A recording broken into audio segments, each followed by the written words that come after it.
Voilà, moi, ça me dit que nous sommes en direct. Super. Pour toi, je pense que c'est la même chose. Ma Oui, j'ai la question notification aussi. sur Instagram, comment ça se passe? On est en direct. Une fois le live lancé, vous trouvez le stream. OK, OK. Bonjour à tous et bienvenue à ce live qui a comme nouveauté, déjà, on essaye de faire un live en même temps sur Instagram. Et puis, évidemment, là, ça dit qu'il y a une difficulté d'envoi. OK, donc c'est correct. Et est-ce que les personnes qui sont présentes pourraient déjà nous dire, vous nous voyez bien, vous nous entendez bien? Là, j'ai des messages. Il y a Céline qui nous dit bonjour et Fred qui nous dit bonjour depuis LinkedIn. Est-ce que toi, tu vois les messages? Oui, impeccable. Je vois Et tout. Bonjour à tous. bonjour à tous. Alors, je suis très contente, comme à chaque fois, dans les lives, parce que déjà, si je vous présente quelqu'un, c'est parce que je trouve que cette thématique est super importante ou bien ça me parle super bien. Alors, merci Silène de nous le confirmer. J'ai vu quelqu'un aussi en privé qui me l'a envoyé. Merci beaucoup. Alors, aujourd'hui, on va parler d'un truc très peu connu et Sophie va nous le confirmer, les Human Design. Le Human Design j'ai eu de la chance de découvrir ou de redécouvrir grâce à Sophie qui m'a justement fait un bodygraph. Sophie, tu avais mis le lien pour le bodygraph. Tu vas expliquer un peu plus, mais si vous ne l'avez pas encore fait, vous pouvez encore le faire. C'est J'ai ça. hâte de vous présenter Sophie, car on va parler de nos forces. On va parler aussi des conseils pratiques pour une gestion quotidienne et efficace dans l'entrepreneuriat, mais aussi dans le personnel. Et surtout, quel modèle business utiliser. Sophie, on a hâte de t'écouter. Dis-nous, qu'est-ce que tu fais dans la vie? Merci déjà, merci beaucoup Sonia de m'accueillir sur ce live. En effet, c'est quelque chose, c'est un sujet sur lequel j'adore discuter, échanger et puis partager. Je vous invite en effet à faire, si vous ne l'avez pas encore fait, votre bodygraph comme ça. Vous allez pouvoir avoir plus d'informations et puis bénéficier encore plus de conseils par rapport à ce live. Par contre, Sonia, j'arrive pas à passer le Parce que je lien en ne sais pas commentaire. encore. Tu m'as pas fait, tu m'as pas dit, vas-y, lance mes PowerPoint. Donc là, Non, tu me dis, lance et je c'est lance. ça. Mais C'est c'est ça? juste que j'arrivais pas, je pensais le mettre en commentaire et en fait, je j'arrive pas à mettre un commentaire dans les différents commentaires. Donc, pas de Alors, si tu souci, veux bien on me va passer l'envoyer dans directement. le chat, tu peux me l'envoyer. Et puis, ah non, je l'ai. Vas-y, tu peux C'est ça. commencer et moi, je m'en OK, occupe. super. Bon, eh bien, rebonjour à tous et à toutes. Donc comme je disais, c'est génial, j'adore, pouvoir vous parler de ce sujet parce que c'est quelque chose qui a vraiment, changé ma vie et donc je vais commencer à vous partager. En effet, comme je vous le disais, pensez à générer votre bodygraph donc pour vous permettre, d'avoir encore plus d'informations pendant ce live, en fait, pour repartir avec des petites pépites pour vous et surtout des choses concrètes que vous allez pouvoir mettre en place directement. Donc, un petit mot d'abord, en effet, sur qui je suis. Moi, j'ai commencé ma carrière professionnelle en audit financier, donc très loin de tout ce monde de connaissance de soi et autres. Et j'ai passé 10 ans en entreprise. Et à cette époque-là, eh bien, je ne connaissais pas encore mon mode d'emploi. Et il a fallu que j'aille me prendre un mur pour comprendre, parce que j'étais pas à l'écoute ni de mon corps, ni des signaux de frustration que je pouvais avoir, que c'était le moment de changer de voie et de changer d'orientation. Donc, suite à un burn-out, je me suis réorientée avec vraiment cette intention profonde de remettre du sens dans ce que je faisais, mais aussi remettre l'humain au centre. Et donc, je me suis formée en coaching, j'ai repris aussi des études de psycho, je me suis formée à l'aromathérapie, j'ai découvert la méditation, les neurosciences, bref, plein de choses. Et puis, me lançant dans l'entrepreneuriat, j'ai voulu également faire des formations business pour m'accompagner parce qu'être entrepreneur, c'est un vrai métier et que je n'avais pas les différents codes. Et puis, j'ai mis en pratique les différents conseils, les différentes méthodes. Et puis, j'ai eu des résultats, mais pas à la hauteur de mes attentes, en fait. Donc, qu'est-ce que j'ai fait? J'ai fait d'autres formations. Et puis, pareil, j'ai mis en place et comme ça, j'ai été beaucoup de formation en formation jusqu'à finalement m'éparpiller, me sentir épuisée et surtout perdre confiance en moi. Je ne sais pas si ça parle à certains d'entre vous, mais en tout cas, je vois aujourd'hui beaucoup de personnes, d'entrepreneurs en tout cas, vraiment s'épuiser et fatiguer parce que, à appliquer plein de choses finalement, mais sans avoir les résultats vraiment voulus. Jusqu'au jour où en fait, j'ai découvert le Human Design, cet outil qui a profondément changé ma vie, qui m'a permis de retrouver de l'énergie, qui m'a permis de retrouver de la joie aussi.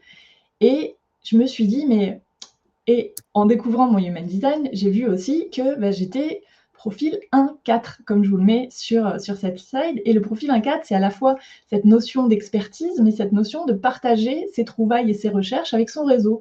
Et donc, c'est ce que j'ai eu envie de faire, c'est-à-dire de partager avec essentiellement des entrepreneurs, parce qu'aujourd'hui, c'est un public qui me touche plus particulièrement, et les chefs d'entreprise, cette façon finalement d'avoir son mode d'emploi pour pouvoir appliquer des stratégies qui nous conviennent, qui sont personnalisées. Parce que ce que je me suis rendu compte, c'est que toutes ces formations business, c'était génial au niveau du contenu technique, mais que ça ne s'appliquait pas de la même manière à tout le monde. Donc, voilà un petit peu comment je suis rentrée dans l'Human Design et pourquoi aujourd'hui, j'ai envie de vous parler justement d'énergie et de succès grâce au Human Design. Et je rajoute juste, on va le voir rapidement, on n'aura pas le temps vraiment de tout voir parce que c'est tellement vaste que je pourrais rester des jours et des jours sur le sujet. Mais ma croix d'incarnation aussi, on a tous une croix d'incarnation dans notre design, celle du vaisseau de l'amour. Et celle du vaisseau de l'amour, alors oui, ça fait un peu pompeux, mais c'est vraiment cette particularité de faire en sorte de montrer que l'amour, c'est pas seulement une émotion, mais une façon d'être et permettre aux personnes, guider les personnes en fait vers l'amour et l'acceptation de soi. Et pour moi, cet outil permet vraiment ça parce que ça nous permet de finalement nous comprendre, de nous déculpabiliser, d'arrêter de se comparer et d'accepter notre unicité. Et en acceptant cette unicité, finalement, on accepte des parts de nous qu'on rejetait peut-être un petit peu et puis on se donne, je trouve, beaucoup plus d'amour. On retrouve cette puissance aussi qui nous permet de prendre nos responsabilités et donc pour moi, c'est vraiment aussi un outil de puissance entrepreneuriale et personnelle parce que, ça amène toute cette compréhension de comment on fonctionne. Donc, si on arrive un petit peu quand même sur le Human Design, je pense que vous en avez tous déjà entendu parler. C'est vraiment un outil de connaissance de soi, mais à expérimenter. C'est pas juste, il faut faire comme ça, et cetera. Et d'ailleurs, si ça reste juste théorique, ça changera pas votre manière de faire les choses. Et comme tout, vous pouvez lire plein de livres. Si vous ne l'appliquez pas dans votre quotidien, en fait, ça restera juste de la théorie. Donc, c'est un outil qui est issu à la fois de sagesse ancestrale, comme la Kabbale, le I Ching, l'astrologie ou encore les chakras, mais également de sciences plus modernes. On va parler de biologie, de physique quantique, etc. C'est ce que j'aime particulièrement avec cet outil, c'est contrairement à beaucoup d'outils de connaissance de soi, on ne va pas remplir des questionnaires parce que quand on remplit des questionnaires, finalement, c'est teinté de nos expériences, c'est teinté un peu de notre humeur actuelle, de la période dans laquelle on vit, et puis ça peut varier un peu. Alors que là, en fait, c'est basé sur des données objectives, puisque le bodygraph dont parlait Sonia juste avant, il est créé à partir donc de votre date de naissance, de votre lieu de naissance et de votre heure de naissance. Donc, il n'y a aucune intervention du mental là-dedans. Et donc, j'ai une question, Sophie, qui m'est venue quand on a discuté de ça. Le fait qu'on parle de sa date de naissance, est-ce que c'est vu un peu comme très spirituel ou comment c'est perçu en fait par rapport à ça? Parce que beaucoup de gens, on peut se dire, oui, mais bon, ça veut dire que c'est les étoiles, le soleil, l'heure. Et si je ne m'en souviens pas à quelle heure je suis née parce qu'on ne me l'a pas dit, comment ça se passe? Alors, il y a plusieurs questions dans ta question. D'abord, Oui. par rapport à l'aspect, pour moi, c'est la convergence entre justement cet aspect un peu plus spirituel, mais cet aspect aussi très scientifique. À la base, moi, je suis une cartésienne et j'aime bien les choses concrètes. Et donc, dans cette analyse, on va voir vraiment des choses concrètes et des choses pratico-pratiques. Donc, c'est pas quelque chose de complètement perché. Au contraire, c'est pour moi un outil vraiment qu'on peut appliquer dans le quotidien. Mais en effet, ça va chercher dans des bases, on va dire, plus spirituelles, mais c'est des choses avec lesquelles finalement les anciennes générations travaillaient beaucoup. Et aujourd'hui, on a mis un peu tout ça de côté, mais le fait de les réintégrer, ça nous donne vraiment une compréhension vraiment hyper pointue sur de nombreux fonctionnements qu'on peut avoir, et ça va mettre en lumière des choses qui finalement, quand on a déjà fait un bout de chemin dans la vie, on s'est pris quelques murs, on a fait quelques expériences, on s'est rendu compte de certains fonctionnements, mais le fait de pouvoir mettre des mots dessus, des fois, ça déculpabilise, ça fait du bien et ça permet voilà, de mettre en lumière des choses qu'on faisait peut-être inconsciemment et de les faire cette fois-ci plus consciemment. Et par rapport à la date et à l'heure de naissance, en effet, il y a des personnes qui n'ont pas leur heure de naissance. C'est possible de demander gratuitement en France et dans certains pays un acte de naissance à la mairie. C'est vraiment gratuit comme démarche, en tout cas en France. Et donc, d'avoir l'heure de naissance sur l'acte de naissance. Et quand on ne le sait pas, il y a certaines informations qui sont moins précises, mais on peut quand même, avec certains outils, en fait, déterminer quand même les profils et les principales caractéristiques, en tout cas. Ok. Voilà, donc en effet, par rapport à ce que tu me disais justement, c'est pas un système de croyance, c'est pas juste parce que j'ai envie d'y croire, c'est vraiment, aujourd'hui, c'est énormément utilisé, partout à travers le monde, et donc il y a, vraiment des bases de données qui sont mises en place et pour, avoir cet aspect aussi, scientifique de la méthode et pas juste, parce que j'ai envie d'y croire et que ça fait bien, en fait. Et par contre, j'ai envie de dire, c'est pas un outil prédictif. C'est pas comme votre horoscope de Madame Irma dans le journal. C'est vraiment, votre mode de fonctionnement. Le bodygraph, en fait, c'est une photographie de comment vous êtes, on va dire, câblé à la naissance. Donc avec quoi vous êtes arrivé comme potentiel, comme talent, comme, facilité, mais également, les challenges.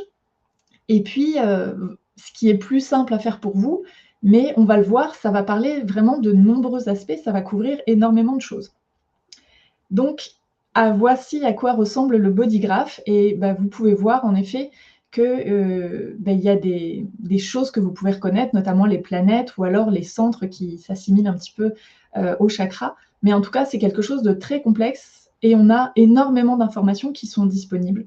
Donc, on peut aller très loin dans la finesse en fait d'exploitation aussi des résultats. Donc, pour les entrepreneurs, comment est-ce qu'on va pouvoir s'en servir? Parce que moi, c'est ce qui m'a passionnée, c'est génial comme outil de connaissance de soi, mais comment est-ce qu'on va l'appliquer dans l'entrepreneuriat pour nous permettre, que ça soit plus fluide et puis éviter justement de s'épuiser?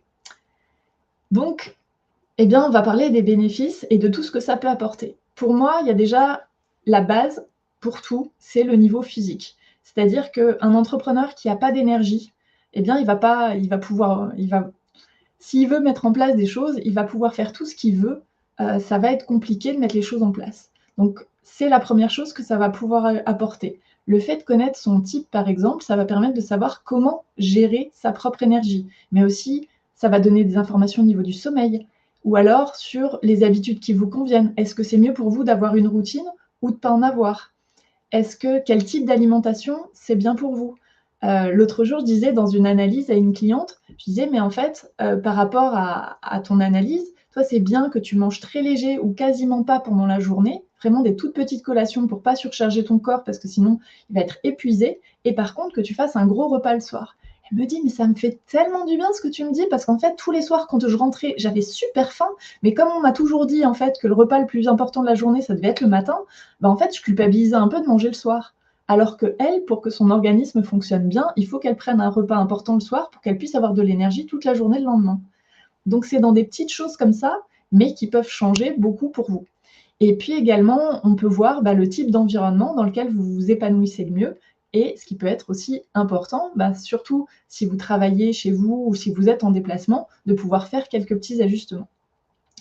Ensuite, le deuxième point sur lequel ça va être hyper important, ça va être la prise de décision.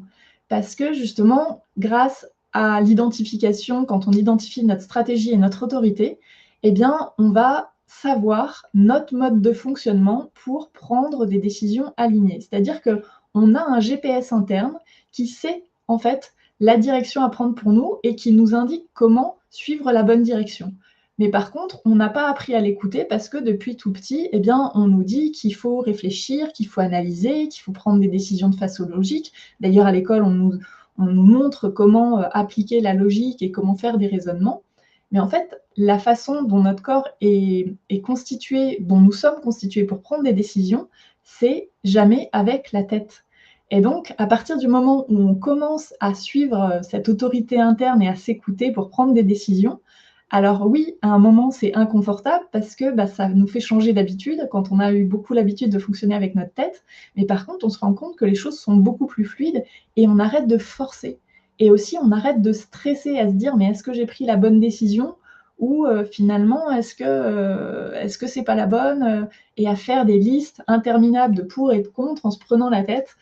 Et en fait, alors qu'intérieurement, la plupart du temps, eh bien, notre corps, on a accès à une sagesse profonde, mais on n'a pas appris à aller l'écouter. Ensuite, la troisième chose qui va être importante, pour les entrepreneurs, ça va être de pouvoir optimiser. Parce que quand vous savez comment vous fonctionnez en termes d'énergie et puis comment prendre vos décisions, vous allez pouvoir l'appliquer en fait à quel business model vous allez l'utiliser. Et donc, c'est ce qu'on va voir un petit peu après. Et puis, on va pouvoir adapter aussi notre planning parce que ça ne va pas être la même chose finalement si vous avez l'énergie d'un sprinter ou d'un marathonien. Et donc, les sprinters, ils vont être faits pour justement travailler sur des courtes périodes de manière intense et puis avoir des temps de repos entre les deux, alors que des marathoniens, ils vont pouvoir tenir sur des durées beaucoup plus longues. Mais on n'a jamais vu un sprinter faire un marathon et inversement, un marathonien courir un 100 mètres. Et forcément, comme on est dans un monde où la majorité des personnes sont plutôt, on va dire, des marathoniens qui ont beaucoup d'énergie, si vous êtes d'un type plutôt qu'on appelle non énergétique, c'est-à-dire qui a l'énergie un peu fluctuante, mais que vous essayez de suivre le rythme de ceux qui ont énormément d'énergie, vous allez vous épuiser, vous n'allez pas comprendre pourquoi, parce que vous allez appliquer la même stratégie que les autres, mais en fait, ça ne marche pas pour vous. Et vous finissez dans un état compliqué pour vous à gérer en termes d'énergie. Et on va juste répondre avant que tu passes à la slide suivante. Je crois que c'est Maria José parce que je vois que sur LinkedIn, on voit les noms, mais pas ici. Donc, c'est pas grave. Alors, est-ce que c'est complémentaire à l'énéagramme? C'est des choses qui sont différentes. Moi, j'ai déjà fait mon énéagramme, j'ai déjà fait ma process communication. Là, grâce à toi, j'ai fait le human design. Il y a tellement de choses. Il y a les 16 types de personnalités aussi. Je pense que tout est complémentaire. Mais comme Sophie l'a dit au début, c'est qu'est-ce qui fonctionne chez vous, qu'est-ce qui vous parle, et puis quel outil vous pouvez utiliser, peut-être de tous un tout petit peu, mais plus on s'y connaît, mieux on peut répondre à ces 4 points super importants que Sophie vient nous donner, que ce soit physique, prise de décision, optimisation et relationnel. On peut prendre de tous un tout petit peu, mais cet outil-là que tu es en train de nous expliquer, il est très différent. Mais je dirais il est très complémentaire par rapport à d'autres types des personnalités.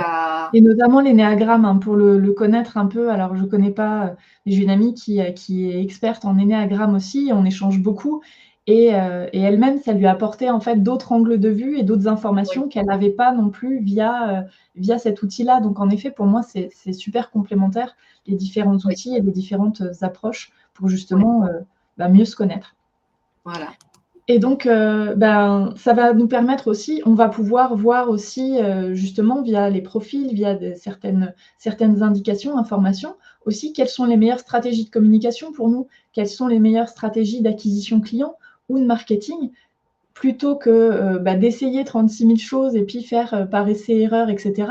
Quand on a l'information sur finalement ce qui est le plus adapté pour nous, même si des fois on le pressent un petit peu intérieurement, on va pouvoir aller beaucoup plus rapidement en fait dans le développement et là encore moins forcé. Et puis ça va nous permettre aussi d'identifier quelles sont nos forces, là où finalement on a des facilités pour aller justement travailler et amplifier ses forces plutôt que d'essayer des fois de combler des choses alors pour lesquelles on n'est pas forcément très doué. Et puis dernière chose, en effet, c'est l'aspect relationnel parce que quand tu comprends comment on rentre en relation avec les autres, quel impact les autres ont sur nous et quel impact on a sur les autres, ça peut complètement changer. Et ça, on va le voir notamment parmi différentes informations, mais notamment via les centres. Et quelqu'un qui va avoir, par exemple, le centre racine défini, donc c'est le premier défini, eh bien, il va avoir cette motivation naturelle et puis il va savoir gérer son stress, en fait, au milieu de situations un petit peu compliquées parfois. Par contre, inconsciemment, il va mettre la pression à d'autres personnes. Donc, quand on travaille avec des collaborateurs, quand on travaille avec des prestataires, bah, savoir que ça existe, ça permet aussi de le verbaliser et puis d'éviter aussi les malentendus ou les situations un peu conflictuelles. Et à l'inverse, par exemple, quand on a le centre du plexus, qui est le centre des émotions non définies, donc ouvert, ça veut dire qu'on va être en réceptivité, on va capter en fait les émotions des autres, ce qui veut dire que on peut rencontrer quelqu'un qui nous fait une super proposition de collaboration et c'est trop bien parce qu'il est hyper enthousiaste, etc. Donc nous, on va capter cet enthousiasme, on va capter cette joie, on va l'amplifier. Donc on va se dire, ouais, on va partir dans cet élan aussi. Puis finalement, on rentre chez nous, les énergies se déchargent un peu, puis on se dit, mais pourquoi? En fait, pourquoi j'ai dit oui? Parce que, ouais, c'est chouette, mais ça me tente pas plus que ça, en fait. Et en fait, de savoir comment, on fonctionne par rapport à ça aussi, bah, ça va nous permettre de dire: «OK, ça a l'air génial et bah, je vais prendre le temps en fait de revenir chez moi, de revenir moi à mon neutre et puis, bah, je te dis» et comme ça évite aussi de prendre des engagements qu'on n'a pas envie de tenir par la suite. Donc pour moi, c'est vraiment un gain de temps et d'énergie énorme pour adapter vraiment des stratégies qui nous correspondent et arrêter d'appliquer des stratégies génériques finalement qui sont peut-être pas adaptées à nous. Oui. Donc voilà, on passe rapidement sur les 5 types énergétiques puisque j'en ai un petit peu parlé. Dans l'human design, on a 5 types énergétiques qui sont définis. On va avoir le générateur. Lui, c'est le bâtisseur, c'est quelqu'un qui a une force de travail. Je vous parlais du marathonien tout à l'heure. Bah, les générateurs et les générateurs manifesteurs, c'est les 2 types qui sont des marathoniens. Ils ont vraiment cette force de travail, cette endurance énergétique, mais encore faut-il qu'ils prennent du plaisir à faire ce qu'ils font, c'est-à-dire qu'ils soient dans la joie et dans la satisfaction. Eux, pour eux, leur baromètre, de succès et plus ils vont être dans la joie et plus ça va marcher au niveau de leur entreprise. Donc c'est vraiment, un baromètre hyper important pour eux, interne. Et donc quand ils vont être dans cet élan de joie, ils vont attirer naturellement à eux les opportunités. Heu, donc s'ils ne sont pas dans cette joie, attention, ils doivent apprendre aussi à gérer leur frustration. Et puis, un des modèles une des personnes qui est générateur, c'est Oprah Winfrey et on voit vraiment qu'elle a bâti son empire sur répondre à ses clients et puis avec cette énergie constante de petit à petit saisir les opportunités qui se présentaient à elle pour développer tout ce qu'elle a fait aujourd'hui. Ensuite, on va avoir les générateurs manifesteurs qui, comme j'ai dit, finalement sont des cousins un peu surexcités en fait, du générateur parce qu'eux, ils vont avoir encore plus d'énergie, mais c'est surtout des multipassionnés qui peuvent avoir 3 métiers en même temps et sans aucune cohérence, hein, entre les différents métiers, mais qui ont vraiment cette force de, à la fois pouvoir, bâtir, mais pouvoir créer également et pouvoir initier les choses. Et eux aussi, il faut qu'ils recherchent la satisfaction parce qu'à partir du moment où ils vont être dans la joie, ils vont avoir cette énergie à revendre et ils vont générer eux-mêmes cette propre énergie. Par contre, leur boussole interne, une fois que pour le générateur, c'est la frustration et le manifesteur, ça peut aller jusqu'à la colère. Donc, attention à ça, quand on arrive dans des niveaux élevés de frustration et de colère, déjà ça s'éteint à l'intérieur et après, ça permet plus d'être dans cet élan de créatif. Ensuite, il y a les projecteurs. Les projecteurs, c'est les guides. C'est ceux qui vont voir, qui ont ce don, cette capacité en fait de voir dans les autres, de reconnaître l'unicité de chacun et de pouvoir justement les mettre en valeur, les mettre en avant et de pouvoir donner des précieux conseils et c'est généralement des conseillers et des guides juste incroyables. C'est génial d'avoir des projecteurs d'ailleurs dans son environnement parce qu'ils vont pointer tous les trucs. Alors des fois, ça peut être un peu énervant, mais ils vont aller pointer tous les trucs où des fois ça dysfonctionne un peu. Et ils comprennent et vraiment ils optimisent, l'énergie d'autrui. Eux, ce qu'ils recherchent, c'est le succès. Et quand ils ne sont pas vus et reconnus pour leur expertise, quand leurs conseils ne sont pas entendus et quand ils ne peuvent pas guider, ils vont tomber dans l'amertume, donc dans cette tristesse, colère un petit peu. Donc ça, c'est à eux, c'est leur boussole à l'intérieur d'eux. Par contre, eux ne sont pas, comme je disais avant, des types énergétiques. Ça veut dire qu'ils vont avoir une énergie fluctuante au cours de la journée. Donc ça va être important pour eux d'identifier à quel moment de la journée ils vont avoir des pics d'énergie, puis à quel moment ils ont besoin de repos, parce qu'ils vont pas pouvoir être à 100% toute la journée. Donc quand on commence à voir ça, on voit qu'un projecteur, il ne peut pas enchaîner des rendez-vous en one-on-one toute la journée, en fait, parce qu'il va finir épuisé. Donc là aussi, comment est-ce qu'on adapte le planning par rapport à son type énergétique et par rapport à finalement la manière de fonctionner. Ensuite, j'avais pas présenté, mais Elon Musk, dans les générateurs manifesteurs, on le voit bien, un multi-projet, il a plein de projets partout, il les fait, il développe, etc. Et Barack Obama, dans ce type de projecteur, qui guide, qui conseille, est vraiment un leader charismatique, en fait. Ensuite, on va avoir donc le manifestor. Le manifestor, lui, il a cette capacité vraiment de créer, d'initier. Il adore lancer des nouveaux projets. C'est vraiment le seul des différentes catégories qui peut lancer un projet sur la base d'une idée. Et ça va être important parce que généralement, dans le monde d'entrepreneuriat, on te dit il faut une idée et puis après, tu mets de l'énergie, tu lances ton projet.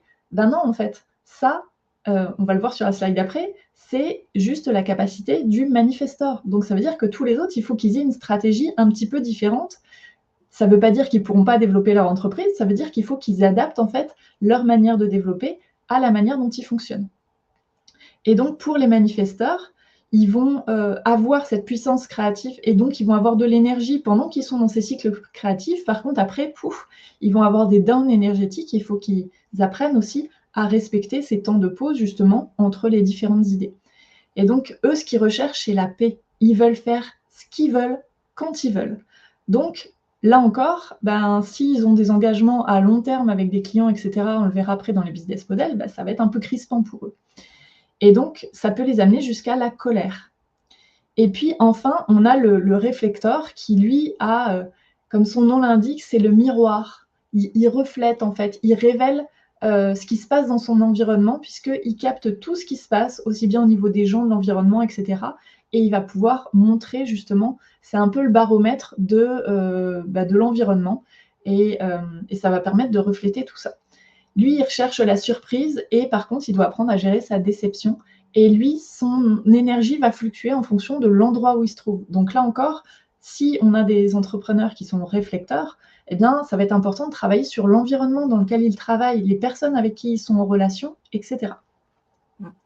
Moi, je suis manifesteur et j'avoue que quand tu m'as dit je recherche la paix, mais ça, c'est mon truc. C'est foutez-moi la paix. Je veux qu'on me laisse en paix. Et quand je suis en train de travailler, selon ce que c'est, si je suis dans la créa et que quelqu'un vient me déranger tout le temps, j'avoue que ça peut me mettre en colère. La colère, en événement. Ouais, parce que si je suis en créa, j'ai besoin de me concentrer. Quand je suis en événement, non. Là, je sais. Mais c'est vrai que je recherche la paix tout le temps. C'est foutez-moi la paix. C'est génial. Et on voit Il y a juste une question de Sylvie. Elle demande, et quand on est générateur manifesteur, on a aussi ce côté manifesteur pur? Alors, on est plus générateur, mais on a cette capacité aussi d'initier. Donc, les générateurs, eux, ils sont plutôt en réaction. C'est-à-dire que pour agir, il faut qu'ils attendent un signe de l'environnement. Donc, c'est la même chose pour les générateurs manifesteurs, mais ils vont avoir plus cette capacité d'action et de mettre en place des choses. Mais il vaut mieux qu'ils réagissent à l'environnement et qu'ils informent quand même, parce que ça, c'est une stratégie aussi du manifesteur, qu'ils informent leur entourage de ce qu'ils font. Ça va être super important pour éviter de créer des blocages. Okay. Donc, voilà pour les différents types énergétiques. Et si on regarde un petit peu comment ça se répartit, on voit, là, ça ne s'est pas affiché, mais que les générateurs et les manifesting générateurs, c'est 70% de la population. Donc, ces deux profils qui sont des marathoniens, qui ont énormément d'énergie, comme je disais, c'est une grosse partie de la population. Donc, forcément, quand on se sent manifesteur, quand on est manifesteur ou projecteur, et encore pire, réflecteur, on va se sentir un peu en décalage parce qu'ils ont tous de plein d'énergie. Et pourquoi nous, on n'arrive pas à suivre le rythme, en fait? Mais c'est parce qu'on n'a pas la même façon de fonctionner. Et que ce soit les projecteurs ou les manifesteurs, eh bien, ils vont avoir cette capacité à être beaucoup plus efficaces sur un temps limité. Donc, ils vont en faire quasiment autant, mais sur des durées limitées. C'est juste une façon de fonctionner qui va être différente. Et encore une fois, je ne l'ai pas précisé, mais il n'y a pas de type mieux que d'autres. En fait, il y a tous des qualités et vraiment des atouts à pouvoir être d'un type ou d'un autre. Mais c'est comme, imaginons dans un sport, sur un terrain, en fait, bah forcément, si vous essayez d'être attaquant alors que d'habitude, vous avez plutôt le profil pour être gardien de but, ben, ça ne va pas fonctionner de la même manière. Donc, savoir comment on fonctionne, ça permet aussi de s'adapter et puis d'adapter son environnement aussi et sa façon de travailler. Donc, si on arrive maintenant au business model, parce que c'est ce qui nous intéresse aussi aujourd'hui dans l'entrepreneuriat. D'ailleurs, n'hésitez pas à dire dans quel secteur vous êtes, parce que ça m'intéresse et ça va pouvoir me guider aussi peut-être sur les exemples à vous donner. En tout cas, c'est sûr qu'il va y avoir des choses un petit peu différentes suivant tous les types. Quand on est générateur, on a vu que c'est des personnes qui ont beaucoup d'énergie. Donc, elles peuvent travailler toute la journée, que ce soit des rendez-vous one-on-one, du groupe, etc., à partir du moment où elles prennent du plaisir et de la joie dans ce qu'elles font. Par contre, elles vont avoir besoin de structure et que les choses soient faites étape par étape. Et d'être au contact vraiment de leurs clients pour pouvoir répondre. Parce que la stratégie du générateur, c'est donc de répondre aux besoins. S'ils font un programme et qu'ils proposent parce que ça vient d'une idée et que c'est génial, en fait, ça ne va pas fonctionner. Par contre, s'ils demandent autour quels sont les besoins, etc., et qu'ils viennent vraiment en réponse à un besoin, ça fonctionnera beaucoup plus. Et puis, par contre, ils ont cette énergie donc constante qui leur permet de s'engager sur le long terme. Ensuite, il y a les générateurs manifesteurs, donc qui peuvent, eux, se lancer, eux, dans le modèle pareil qu'ils veulent, à partir du moment, eux aussi, où ils prennent du plaisir. Par contre, il faut qu'ils gardent cette notion de flexibilité et de liberté, ce qui veut dire que un engagement, par exemple, un accompagnement sur 3 mois, 6 mois, ça va peut-être leur paraître long. Ils ont besoin de pouvoir... pareil, quand ils font un programme, il faut que ça soit un peu moins structuré que pour les générateurs. Il faut mettre les grandes lignes et leur laisser la possibilité de rajouter des choses, de venir compléter en fait avec différentes idées qu'ils peuvent avoir. Et par contre, ils peuvent avoir plein de projets en même temps, mais ça va être important d'informer leur public de tout ce qu'ils font parce qu'il n'y a pas toujours de cohérence entre les choses. Ensuite, il y a le projecteur, et le projecteur, il va fonctionner plutôt par bloc de temps, parce qu'on a vu que son énergie, elle n'est pas constante. Donc, il va avoir des pics d'activité dans la journée, et il va avoir des moments vraiment où c'est important pour lui de se reposer. Donc, regardez dans vos journées. Moi, je connais par exemple des amis projecteurs qui font des sessions, par exemple, de 11h à 13h, parce qu'ils ont un pic d'énergie à ce moment-là. Et puis, par contre, l'après-midi, ils sont plus cool, donc dans des phases, on va dire, plus créatives. Et ils ont un autre pic d'énergie en fin de journée, donc ils peuvent reprendre quelques séances en fin de journée. Et c'est vraiment s'autoriser à sortir des cases et à faire quelque chose, à mettre en place un emploi du temps qui vous ressemble et qui vous correspond en termes d'énergie. Donc, pour eux, ça va être aussi important de pouvoir proposer des choses où leurs clients vont pouvoir être en autonomie pour ne pas devoir toujours être là parce qu'ils n'ont pas cette énergie-là. Mais par contre, ils vont pouvoir intervenir ponctuellement pour guider, pour conseiller sur des points très précis. Et dans ces cas-là, ils vont être super efficaces. Et donc, généralement, quand on est projecteur, c'est bien aussi de penser à tout ce qui est automatisation, délégation, pour justement permettre d'économiser du temps sur certaines tâches et pouvoir avoir ces phases de repos. L'important pour un projecteur, ça va être vraiment de montrer son expertise, puisque lui, sa stratégie, ça va être d'attendre l'invitation. Donc, il doit se rendre visible, il doit travailler sur sa réputation pour pouvoir avoir les invitations qui correspondent à ce qu'il sait faire en face. Ensuite, on a les manifesteurs. Donc, les manifesteurs, ils vont avoir ce qu'on a dit, des pics d'énergie comme toi, Sonia, pendant les phases créatives, mais ça peut durer des jours, des semaines ou des mois. Par contre, après, ils vont avoir aussi fréquemment ce besoin de repos. Donc, c'est à prévoir aussi dans l'emploi du temps qu'après des phases de lancement de nouvelles idées, ou de nouveaux programmes ou de choses comme ça, il y a besoin de ce temps de repos-là. Donc, ça va être bien aussi de pouvoir proposer à des clients, de pouvoir être là encore en autonomie, de leur permettre d'être en autonomie et puis de pouvoir faire des lancements ponctuellement. Et là encore, c'est bien que les programmes ils soient flexibles parce que le manifesteur, il aime bien mettre en place ses idées. Donc, s'il a une nouvelle idée, il faut qu'il puisse l'intégrer à son programme, à ce qu'il propose, à son accompagnement, etc. Parce que c'est vraiment cette énergie créative pure, quoi. Donc, également, prévoir du temps pour lui, pour ces moments créatifs et pas être toujours dans le faire, sinon, pareil, il va s'épuiser. Et dernier type, le réflecteur. Le réflecteur, comme je vous l'ai dit, c'est vraiment important d'avoir un environnement qui lui correspond. Mais résultat, il va être doué aussi pour créer cet environnement super cocooning pour les clients. Généralement, ils adorent s'occuper, prendre soin des clients, faire des espaces sécurisants où les gens se sentent bien. Mais par contre, ils vont avoir aussi besoin de beaucoup de repos parce que dès qu'ils sont en contact avec du monde, ils captent tout. Donc, ils ont besoin aussi de se décharger régulièrement. Et si c'est possible en nature, c'est encore mieux.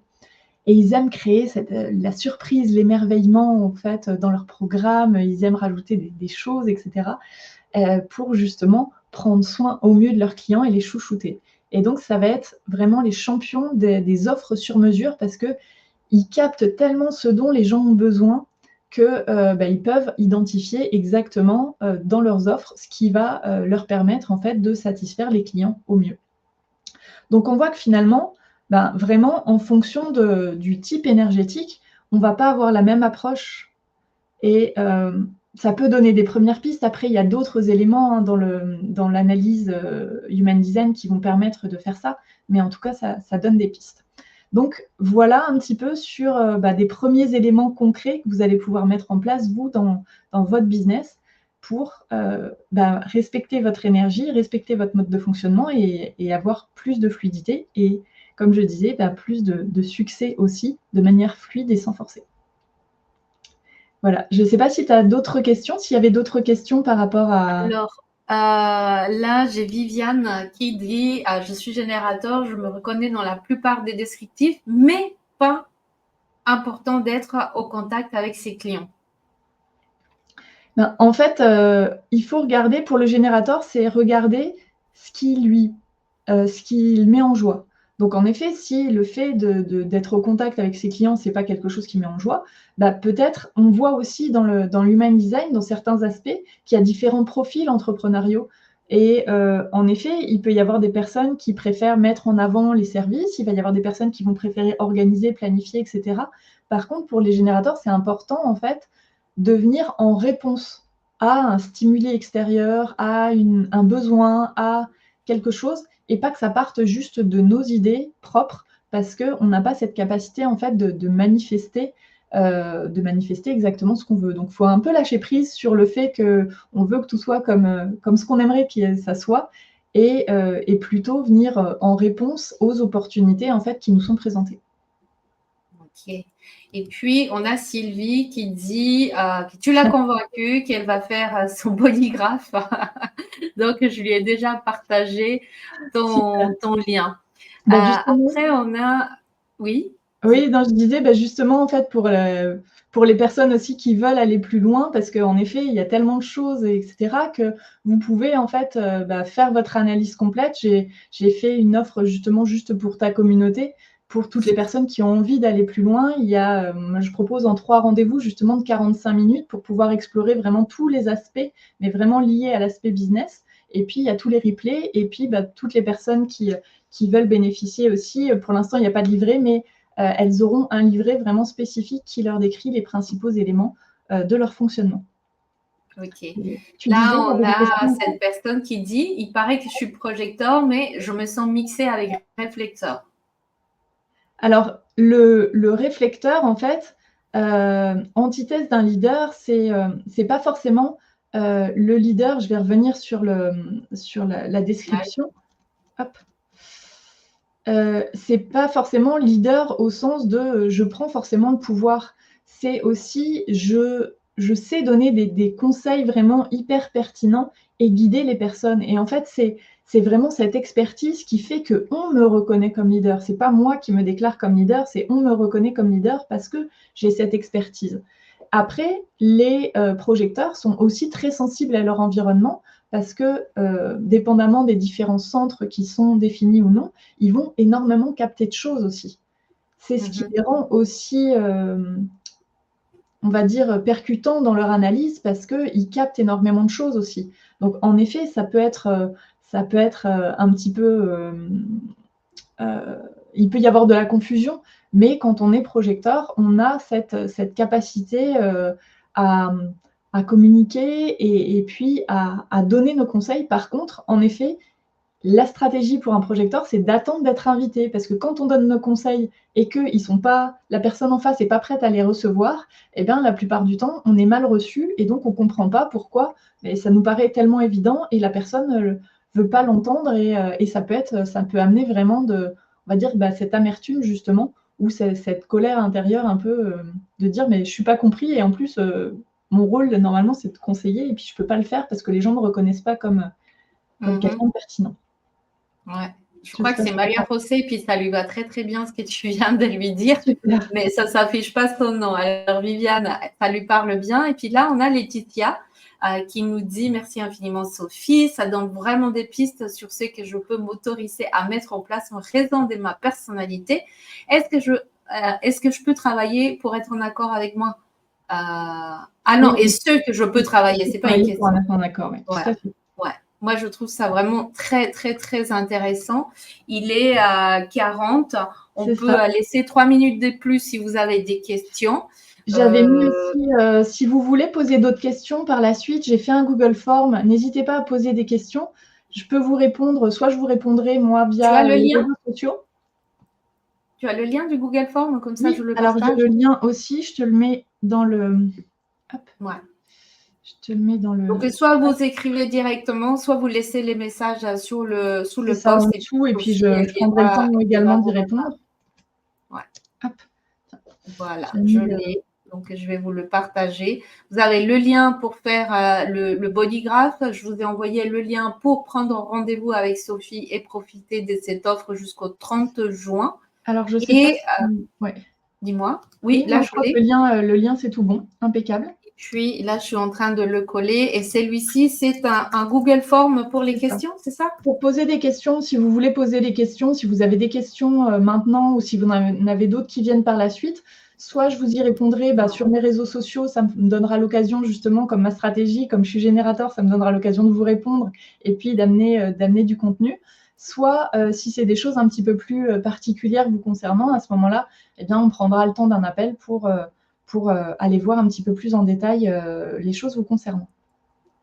Génial. En tout cas, je trouve ça hyper intéressant. Et juste pour la petite histoire, après qu'on ait fait la séance, Sophie et moi, bon, comme tu l'as dit, je m'emballe souvent et j'ai des pics d'énergie. J'ai contacté ChatGPT et je lui dis, est-ce que tu peux me dire, étant donné que mon fils aîné a tel profil, mon deuxième a tel profil, est-ce que tu peux me donner des idées de leurs points communs, de leurs différences et de comment communiquer avec eux? Bon, ça donne ce que ça donne, mais j'ai trouvé ça super intéressant parce qu'on peut l'utiliser aussi pour son perso, justement, pour la famille, pour comprendre comment ils fonctionnent aussi nos enfants, nos copains, nos conjoints, nos clients aussi. Donc, c'est vraiment des outils qui nous aident toujours à avancer et à mieux communiquer. Ah bah tiens, tu vois, il y a Silène qui dit, est-ce que ça peut aider nos ados? Oui, on en a parlé justement avec Sophie. Toi, tu accompagnes également les jeunes pour avoir le profil et puis pour les aider à mieux se comprendre.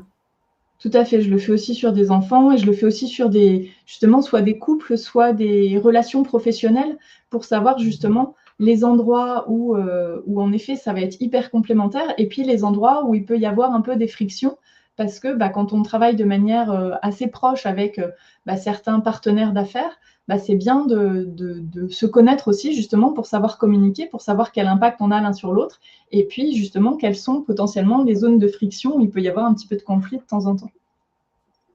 Génial. Il y a Fred qui dit au top, merci Sophie et Sonia. Alors, Fred qui dit Sophie a analysé mon bodygraph et j'ai compris énormément de choses moi aussi. Oui. Juste pour donner l'exemple, Fred, je sais que tu m'as dit que c'était OK pour toi. Fred, il est projecteur et donc quand on a fait son analyse, en fait, je lui ai dit: «Mais c'est important d'abord de te reconnaître toi dans tes compétences et cetera et de travailler ta réputation et ta visibilité pour avoir finalement les bonnes invitations». Parce que quand toi, tu essaies de mettre des choses en place, en fait, si toi tu forces, tu veux mettre des choses en place, ça va pas fonctionner, ça ne marche pas. Et donc c'est un travail qu'il a fait et c'est drôle parce que dans les jours qui ont suivi, à chaque fois, souvent, je recevais des messages en disant: «Tu te videras pas, en fait, il y a un tel qui vient de me contacter, on vient de me proposer ça. Il y a un tel qui vient de me contacter, on vient de me proposer ça». Donc des fois, rien que le fait de faire ce travail à l'intérieur de soi, de se voir, de reconnaître ses talents, ses compétences, tout ce qu'on peut apporter, eh bien, ça fait un switch au niveau, même énergétique et puis il y a des opportunités qui arrivent et donc des invitations et maintenant, bah, il a aussi des pistes, en fait, pour pouvoir travailler vraiment concrètement de ce qu'il a à mettre en place pour, bah, que ça soit aussi plus fluide pour lui donc voilà, c'était drôle de voir C'est un génial. petit peu les messages. Et puis là, il y a Lauriane qui dit aussi qu'elle fait souvent des bons cadeaux valables 3 mois. Ouais, je suis un peu comme ça aussi. Ces trucs à long terme, bah, j'ai C'est ça. l'impression que je perds ma liberté et Ah bah, pourtant je ne peux complètement, pas surtout manifester un un générateur. manifesteur ou un générateur manifesteur et donc j'avais une cliente hier qui me disait: «Ah non, mais moi les accompagnements, c'est maximum 2 mois, hein, parce qu'après je peux plus, hein». Et donc voilà, ça montre aussi que, bah, oui, sinon on se sent piégé et puis on n'est plus dans cette liberté, cette flexibilité qui est si importante pour ce type-là, en fait. C'est clair, hein. Moi, c'est très, très rare que j'accepte d'avoir un accompagnement des 10 séances. Pour moi, 10 séances, c'est comme si je me mariais avec quelqu'un. C'est C'est énorme! pas possible. J'ai dit, on fait 6 et on regarde si jamais il y a besoin de plus. Oui, alors les replays, si vous êtes dans le groupe Entrepreneurs Atypiques, LinkedIn ou Facebook, bah, ça va rester. Mmh. J'ai un endroit où il y a tous les passages justement des personnes comme Sophie. On a déjà parlé du couple, on a déjà parlé d'argent, on a déjà parlé des SIE aussi, de l'alimentation. Moi, j'aime bien aller un peu partout parce que nous, on est un tout, on n'est pas que ça, on est vraiment beaucoup de choses. Donc, vous pouvez trouver tous les replays, vous pouvez trouver Sophie aussi et puis les autres personnes. Et sur les réseaux, ça reste, mais après, bah, il faut aller trop fouiller pour les retrouver. Alors, C'est ça. Sophie, on est à 46 minutes. Ouais. Dis-moi Et si je pense c'est que quoi. Fred parlait des replays des sessions, en fait, parce que chaque analyse que je fais, chaque séance, en fait, j'envoie le replay à la personne pour qu'elle puisse le télécharger et c'est vrai qu'il y a des Ah, choses, des fois, qui nous parlent, en fait, au moment de la séance et puis il y a des choses qui nous parlent moins et de pouvoir revenir quelque temps après et de se dire: «Ah mais en fait, bah, je pourrais essayer d'autres choses», sur les informations parce que c'est assez dense vraiment. oui, C'est pour ça d'ailleurs que je le fais en 3 rendez-vous de 45 minutes parce qu'il y a beaucoup, beaucoup d'informations et sinon, je noie les personnes si je le fais en une seule fois. Donc, oui. en effet, le fait de pouvoir accéder à tout ça, et réécouter, moi je sais que ça a été aussi mon cas et j'ai vraiment apprécié. Ouais, c'est juste ça. Tu m'as envoyé le replay et c'est vrai que c'est bien de le réécouter. Mmh. Pas seulement que maintenant. Moi, j'ai des séances que j'ai déjà fait il y a 2, 3 ans en arrière. Des fois, je m'en rappelle et puis je viens, je les réécoute. Bon, certaines, je me dis, zut, j'ai pas du tout avancé. J'ai l'impression que je suis au même endroit. Ou Mais alors: d'autres, je «Oups, me j'ai dis, pas bah, tiens, appliqué ce que j'avais dit que je ferais». voilà. Donc, c'est bien de les garder, de les avoir pour les réécouter. Alors, tu fais les rendez-vous sur quel délai et espacé de quel délai? Nous Alors, demande c'est vous qui Lauriane. choisissez vraiment, vos rendez-vous. Moi, j'ai un agenda en ligne et puis il y a tous les créneaux qui sont disponibles. Les prochains créneaux, je crois qu'il doit en rester, pour début juillet et puis, après mon planning de toute façon est ouvert sur les mois à venir parce qu'il se remplit vite aussi.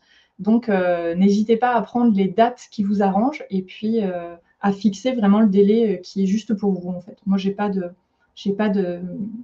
demande par rapport à ça, en fait. Génial. Bon, les amis, on pourrait parler des heures et des heures parce que c'est très complexe. Et puis déjà, elle n'est pas rentrée dans plein de petits détails. Non. C'est hallucinant, tous les détails que ce Human Design peut nous donner.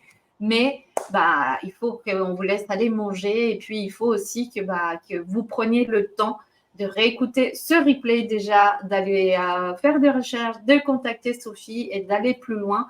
Parce qu'elle vous a dit, c'est 3 fois 45 minutes pour un seul rendez-vous. Là, on a pris 45 minutes, mais global, général. Donc, n'hésitez pas à prendre rendez-vous avec elle. C'est vraiment génial. Je ne peux que vous le conseiller. Travaillez sur vous. C'est le même lien. C'est le même lien. Je vous l'ai partagé plusieurs fois et je l'ai partagé directement sur LinkedIn. Ouais, Maria José, là, je te vois. Oui, c'est toi qui as posé la question. Je vais te le renvoyer encore une fois. Je vais vous le mettre sur LinkedIn parce que là, on est LinkedIn, Facebook et peut-être Insta, mais je crois que ça n'a pas fonctionné. Si vous avez des questions, laissez les commentaires. Et puis, un petit mot pour la fin, Sophie. Merci encore à toi, Sonia, de m'avoir permis de parler de ce sujet qui vraiment me passionne et puis d'avoir permis de faire peut-être découvrir ou redécouvrir cet outil sous un angle différent pour les personnes qui le connaissaient déjà un peu. C'était vraiment super chouette. Un grand merci. Avec grand plaisir. Vraiment, on a passé un super moment. J'espère que vous aussi, que ça va vous aider. Ça va vous donner également des idées. Et puis, on vous dit à bientôt pour un autre live. Le prochain, ça va être parler de l'argent. Il va être normalement prévu pour le mois de juillet. L'approche à l'argent est quelque chose que j'apprécie aussi beaucoup. Ah oui, surtout quand on est entrepreneur. Tout à fait. Ok. Merci à tous. Bonne journée à tous. Bonne journée. Ciao, ciao.